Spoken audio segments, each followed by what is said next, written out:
오늘 함께 은혜 받으실 하나님의 말씀은 디모데전서 1장 12절로 17절까지의 말씀입니다. 신약 337쪽에 있는 디모데전서 1장 12절로 17절까지의 말씀입니다. 지금 이 시간에는 12, 13절 두 절 말씀 먼저 봉독해 올려드리겠습니다.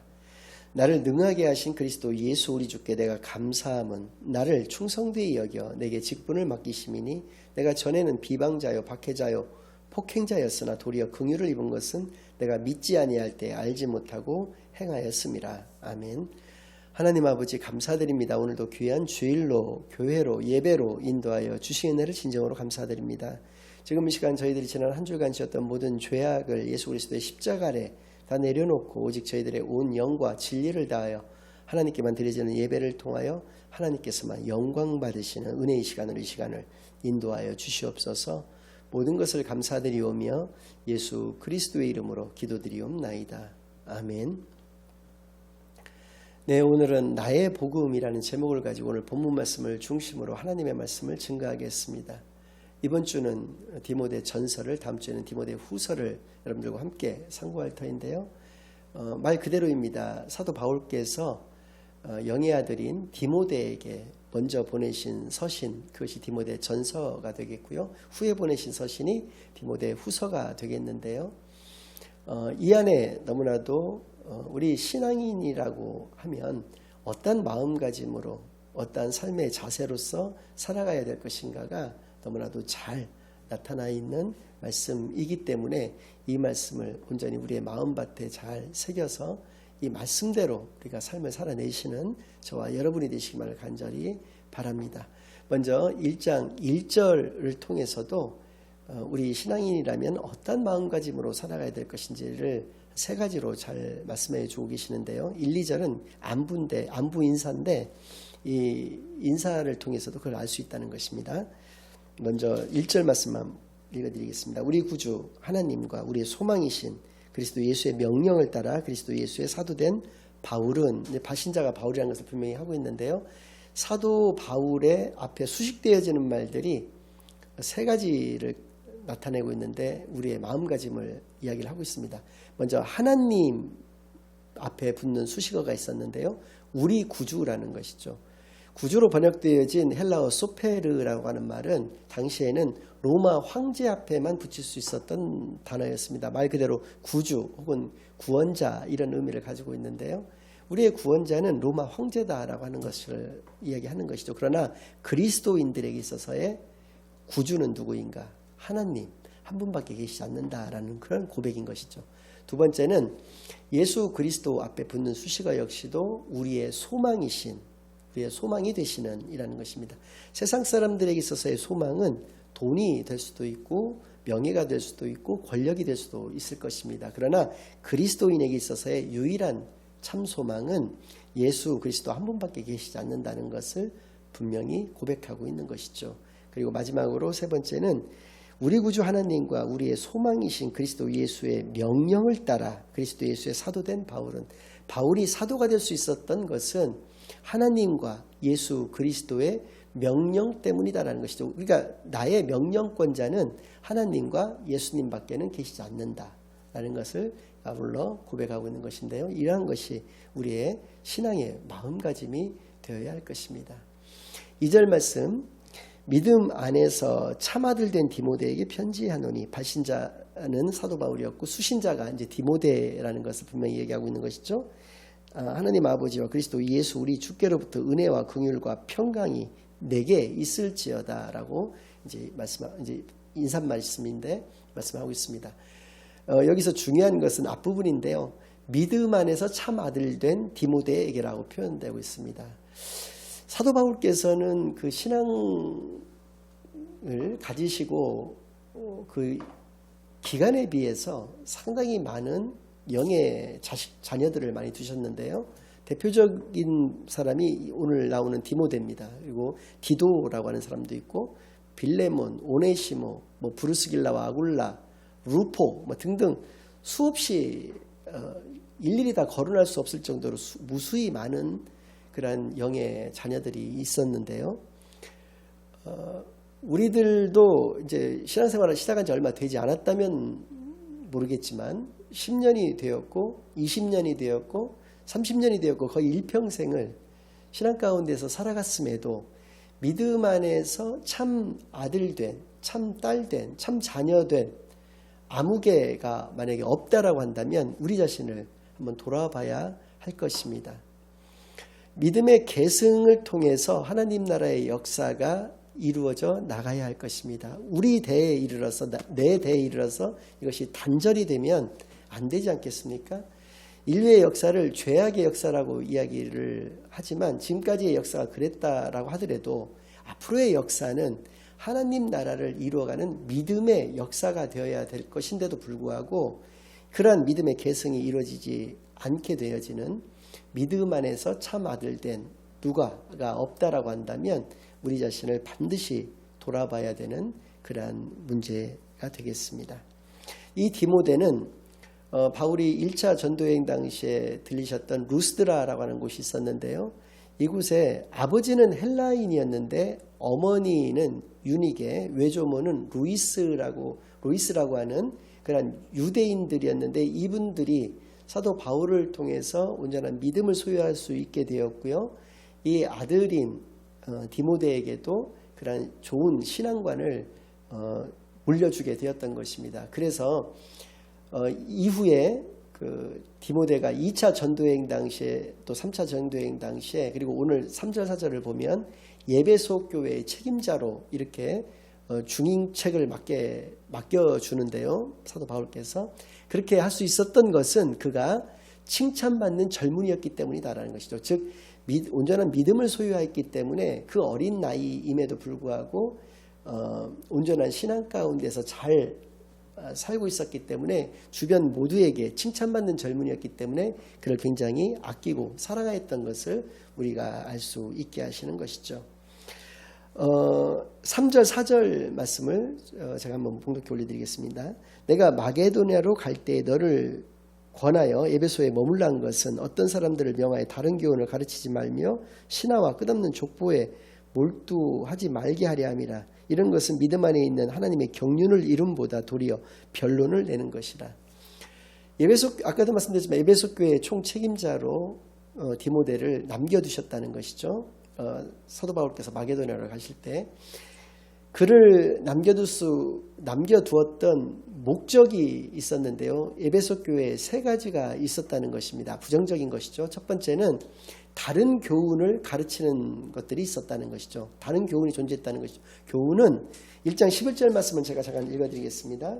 이 교훈은 내게 맡기신 바 복되신 하나님의 영광의 복음을 따름이니라. 교훈은 하나님의 말씀을 의미하는 것이고 하나님의 말씀은 복음을 의미하는 것인데요. 그러니까 교훈 이꼬르 복음이 되는 것입니다. 다른 말로 바꿔서 얘기한다면 복음은 교훈이 되는 것이죠. 그러니까 이건 하나밖에 없는 것입니다. 그런데 이 하나밖에 없는 복음 외에 다른 복음을 증거를 하고 있었다라고 하는 것이죠. 두 번째는 신하와 끝없는 족보라고 표현되어 있는 것인데 이것도 있었다는 것이죠.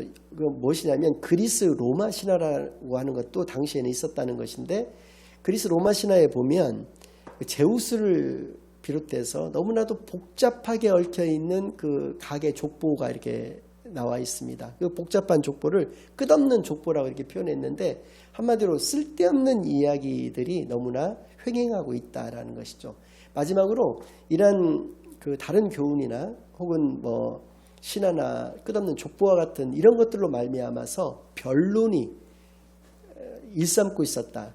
변론을 일삼고 있었다라고 하는 것은 헛된 말들로 논쟁을 하고 있었다는 것이죠. 쓸데없는 이야기들로 논쟁거리를 삼아서 논쟁하고 있었다. 이런 것을 의미하는 것인데 이러한 문제가 많은 에베소 교회를 디모데가 바로잡아 주기를 바랬고 그래서 5절 말씀을 보면 이 교훈의 목적은 청결한 마음과 선한 양심과 거짓이 없는 믿음에서 나오는 사랑이거늘 이라고 말씀하고 계십니다.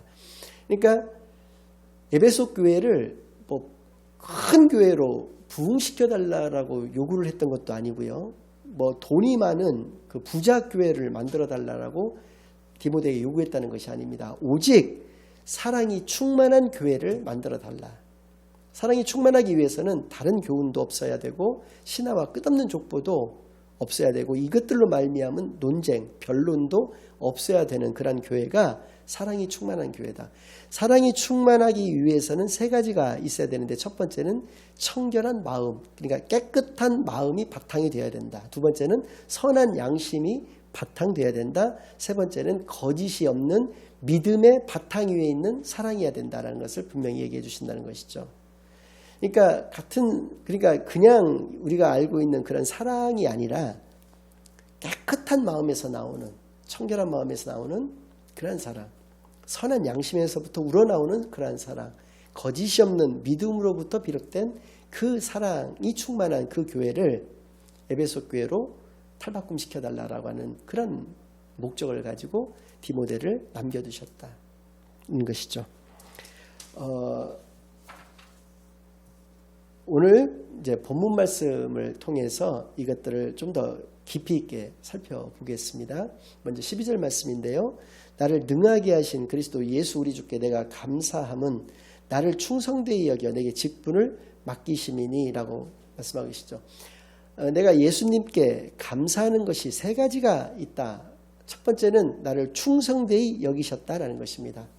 충성되이 여기셨다는 것은 내가 충성되게 막 열심히 노력하고 주의 일을 열심으로 했기 때문에 그것을 인정받았다. 뭐 이런 의미도 있을 수 있겠지만 그것보다는 나를 신뢰하여 주셨다는 것입니다. 나를 신뢰하여 주셨기 때문에 나를 충성되이 여기셨다는 것이죠. 그러니까 내가 감사한 첫 번째는 하나님께서 나를 신뢰하여 주신 것 때문에 감사하다는 것이고, 두 번째는 그것으로 말미암아서 나에게 직분을 맡기셨다. 어떤 직분입니까? 이방인 선교의 직분을 맡기셨다. 이방인 선교라고 하는 것은 다른 말로 표현한다면 복음의 증거자의 사명, 또 다른 표현으로는 더 정확하게는 복음의 순례자의 사명을 그로 하여금 허락하여 주셨다. 그에게 그것을 그 사명을 감당하기 위한 직분을 그에게 맡겨주셨다라고 하는 것을 의미하는 것입니다. 이 세상은 복음을 증거하기 위한 여행길에 불과한 것이다. 이런 것을 깨달으신 것이죠. 그래서 영원한 삶은 하나님과 함께 살아가는 그러한 삶이기 때문에 이 땅에서 나는 이방인 선교의 그 직분을 허락하신 것을 내가 충성되이 감당해 나갔던 것을 우리로 하여금 알게 해주시는데요. 마지막으로 세 번째 감사했던 것은 앞부분에 있는데요. 나를 능하게 하신 그리스도 예수 우리 주께 내가 감사함이라고 말씀하고 계십니다. 이렇게 나를 충성되이 여기셔서 직분을 맡기신 것뿐만 아니라 이 직분을 감당할 수 있는 능력을 하나님께서는 허락하여 주셨다는 것이죠. 직분을 감당할 수 있는 그 능력, 그것을 하나님이 나에게 주신 것을 통해서 내가 알 수 있는 것은 어떤 것이냐면, 우리가 신앙생활의 처음 단계에서는 어린아이와 같은 신앙을 소유할 수밖에 없습니다. 이런 것들을 깨달을 수가 없어요. 그런데 신앙생활이 좀 오래되다 보면 내 신앙이 점점 장성하여지는 것이고요. 장성하는 그 과정 속에서 내가 알게 되는 것은 어떤 거냐면, 이 과정까지 오기에 내가 넘어지고 일어서고 넘어지고 일어서고 이런 것들을 반복한다는 것입니다. 그런데 내가 넘어졌을 때 일어날 그것이 내 힘이나 내 지식이나 내 경험이나 내 어떤 의지나 이런 것들로 인해서 일어나진 적이 없다는 것을 깨닫게 되어지는 것이죠. 오직 하나님이 나에게 주시는, 공급해 주시는 그 힘의 능력으로 내가 일어설 수가 있었다는 것을 고백하지 아니할 수가 없다는 것입니다. 그러니까 능력을 나에게 주셨다는 것을 통해서는 감사하는 기본이라니와 하나님께 내가 언제든지 넘어질 수 있기 때문에 기도의 생활을 했다라고 하는 것을 알 수 있는 것이죠. 그러니까 감사와 기도는 항상 같이 붙어 다니는 것입니다. 그래서 사도 바울께서는 나를 충성되이 여겨주셨다. 또 나에게 그래서 직분을 맡겨주셨고 그 직분을 감당할 수 있는 능력을 주신 이 세 가지 이유로 말미암아서 예수 그리스도께 감사함을 가지고 있는 것을 고백하는 것을 우리가 이 말씀을 통해서 알 수가 있는 것이고요. 그런데 나는 과연 전에는 어떠한 삶을 살아갔느냐? 13절인데요. 내가 전에는 비방자요 박해자요 폭행자였으나 도리어 긍휼을 입은 것은 내가 믿지 아니할 때 알지 못하고 행하였습니다. 즉 내가 전에는 비방자였다는 것은 악한 말로써 괴롭혔다는 것입니다. 예수님과 예수님을 믿는 사람들을 말로써 괴롭혔던 것이 비방자였다는 표현이고, 박해자였다는 것은 내가 악한 생각을 가지고 그들을 핍박했다라는 것을 의미하는 것이고요. 폭행자는 악한 말과 생각만을 가지고 핍박했던 게 아니라 실제로 행동을 옮겼다. 악한 행동을 통해서 그들을 박해하였다라는 것을 이야기를 하는 것이죠. 그것을 통해서 이제 비근한 예를 하나 든다면은 스데반 집사님 순교했을 당시에도, 그때 당시는 이름이 사울이었는데, 바울의 이름이, 사울이 맨 앞에 서서 제일 돌도 많이 던지고 죽게 만들었던 아주 결정적인 장본인, 그것이 바로 사울, 과거의 사울, 현재의 바울이었던 것인데요. 아무튼 그것뿐만이 아닙니다. 수많은 사람들을 옥에 가두고 수많은 사람들을 협박하고 회유하고 했던 역할을 했던 것이 사도 바울이었다는 그런 이제 얘기를 이렇게 표현하고 있는 것이고요. 그런데 도리어 긍휼을 입은 것은, 내가 하나님이 나를 불쌍히 여기셔서 은혜를 허락하여 주신 것은 이런 뜻인데요. 내가 믿지 아니할 때 알지 못하고 행하였습니다. 내가 예수를, 그리스도를 믿지 아니할 때 알지 못해서, 예수님이 어떤 분이신지를 알지 못해서 행하였기 때문에 나에게 긍휼을 허락하여 주신 것이다. 그리고 그 긍휼은 어떠한 것이었느냐? 14절에 세 가지로 나오는데요. 우리 주의 은혜가 그리스도 예수 안에 있는 믿음과 사랑과 함께 넘치도록 풍성하였도다. 그러니까 세 가지이긴 하지만 한 가지라고도 얘기할 수 있는데, 예수 그리스도의 은혜가, 선물이죠. 은혜가 나에게 임했는데 어떤 것이냐? 두 가지로 나눠서 얘기를 하고 있는데, 하나는 예수를, 그리스도를 믿는 믿음을 소유할 수 있도록, 또 그리스도의 그 사랑을 내가 또 소유하면서 살아갈 수 있도록 하여 주셨다. 어떻게? 넘치도록 풍성하게 허락하여 주셨다는 것이죠. 넘치도록 풍성하기라고 하는 이 표현은 비가 많이 오게 되면 하천의 높이보다도 이렇게 높아지기 때문에 물이 이렇게 넘치지 않겠습니까? 그렇게 내 자신 안에서 흘러 넘치도록 은혜가, 하나님이 주신, 나에게 주신 은혜가, 그 믿음과 사랑이 내 안에서 흘러 넘치도록 풍성하게 허락하여 주셨다라고 얘기를 하고 있는 것이죠. 그래서입니다. 15절부터 17절까지의 말씀 속에는 미쁘다라고 시작되어지는 말씀인데, 믿을만하다라는 뜻인데요. 오직 한 가지는 분명하게 우리가 믿을만하다라는 것이죠. 그래서 무엇인지 보겠는데요. 미쁘다, 모든 사람이 받을 만한 이 말이에요. 모든 사람이 받아야 하고 모든 사람에게 적용되는 이 말이 어떤 말씀이냐? 그리스도 예수께서 죄인을 구원하시려고 세상에 임하셨다 하였도다. 죄인 중에 내가 괴순이라. 그리스도 예수께서 이 땅에 의인을 구원하려 오신 것이 아니라 죄인을 구원하기 위해서 세상에 임하셨다는 것이죠. 즉 사람의 몸으로 이 땅에 오셔서 죄인을 구원하시기 위해서 십자가에서 죽으신 이 복음이죠. 이 복음만이 믿을 만한 것이다라는 것입니다.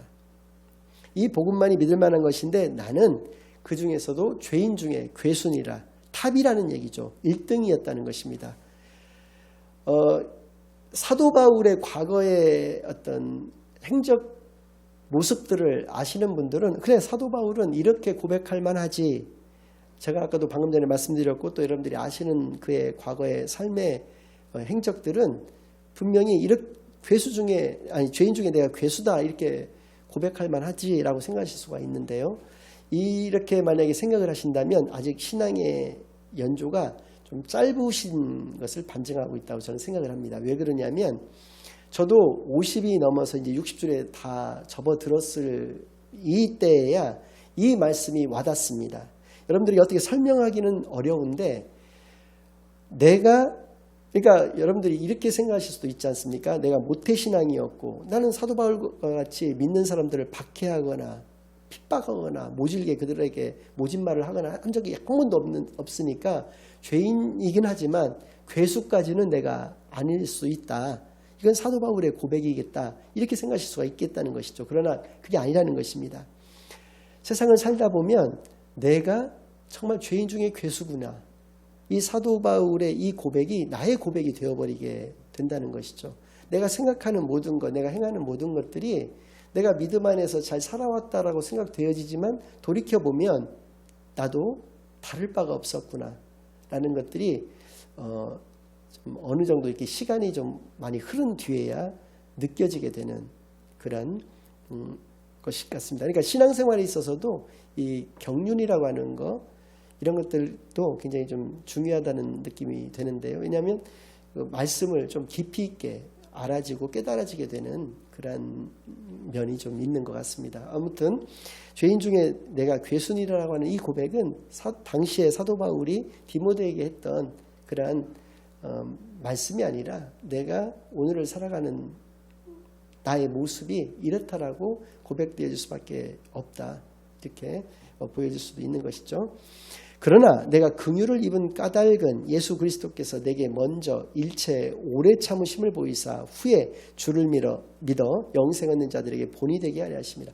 내가 그런 과거의 모습들을 예수님께서 오래 참아주셨는데 그것이 이제 긍휼이라고 표현됐고 은혜라고 표현되는 것인데 그렇게 나에게 은혜를 허락하여 주셨고 긍휼히 여겨주셨던 것은 나를 통해서 내 이후로 예수를 그리스도로 믿는 사람들에게 내가 본이 되게 하려 하심이다. 내가 샘플이 되게 하여 주시기 위함이었다라는 것을 말을 하고 있는 것입니다. 그러니까 나 같은 사람도 쉬운 말로 얘기한다면 나 같은 사람도 예수를 그리스도를 믿었는데 하물며 사도 바울보다도 훨씬 더 덜 죄를 지었다라고 생각되는 너희들은 얼마나 더 가능성이 많겠느냐, 얼마나 더 큰 은혜와 긍휼을 너희들에게 허락하여 주시겠느냐라고 하는 것을 이야기를 하는 것이죠. 그래서입니다. 17절 이런 고백이 터져나올 수밖에 없는데요. 영원하신 왕 곧 썩지 아니하고 보이지 아니하고 홀로 하나이신 하나님께 존귀와 영광이 영원 무궁하도록 있을지어다. 아멘이라는 고백입니다. 즉 우리가 하나님께 할 수 있는 것, 그것은 하나님께 영광을 올려드리는 이 찬양이라는 것이죠. 오늘의 설교 제목과 같이 내가 나된 것은, 나의 나된 것은 내가 온전한 나의 그 복음을 나의 복음으로 내가 받아들였기 때문이고 그 복음을 통해서 내가 해야만 하고 할 수 있는 것은 유일하게 하나님께 영광 올려드리는 하나님을 찬양하는 것 외에는 아무것도 있을 수가 없다라는 것을 분명하게 고백하고 있는 것입니다. 모쪼록 예수 그리스도의 그 복음이 다른 어떤 누구의 복음이 아니라 온전히 나의 복음이 되어서 하나님의 온전한 자녀다운 그런 참되고 복된 삶만을 우리의 삶 가운데 온전히 살아내시는 저와 여러분이 되시기를 예수 그리스도의 이름으로 간절히 축원합니다. 아멘.